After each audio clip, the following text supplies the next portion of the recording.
ఎన్నికల పిటిషన్కి సంబంధించి కింది ప్రకటనల్ని పరిగణించండి. అంటే ఎలక్షన్ పిటిషన్ మీద అండి ఈ క్వశ్చన్. ఎన్నికల పిటిషన్కి సంబంధించి పార్లమెంటు లేదా స్థానిక ప్రభుత్వ ఎన్నికల ఫలితాల చెల్లుబాటును విచారించే ప్రక్రియ. పార్లమెంట్ ఎన్నికలు కావచ్చు, స్థానిక ప్రభుత్వ ఎన్నికలు కావచ్చు, ఏ ఎన్నికలైనా సరే విచారించడం ఎన్నికల పిటిషన్. ఎన్నికల పిటిషన్పై నిర్ణయం తీసుకునే అధికారం సుప్రీంకోర్టుకు మాత్రమే ఉంది. జాగ్రత్తగా గమనించండి, ఎన్నికల పిటిషన్ల విషయంలో అసలు సుప్రీంకోర్టు ఇన్వాల్వ్ కాదు.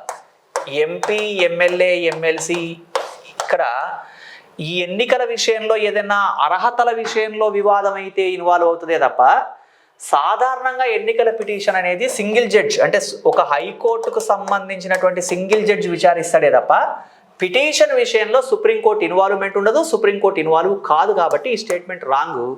సో పార్లమెంటు ఎన్నికలైనా స్థానిక ప్రభుత్వాల ఎన్నికలైనా వాటి చెల్లుబాటుని విచారించే ప్రక్రియని ఎన్నికల పిటిషన్ అంటారు. కాబట్టి పైన ఇచ్చిన ప్రకటనల్లో ఏది సరైనదంటే 1 సరైనది, 2 సరైనది కాదు. కాబట్టి 1 మాత్రమే సరైనది.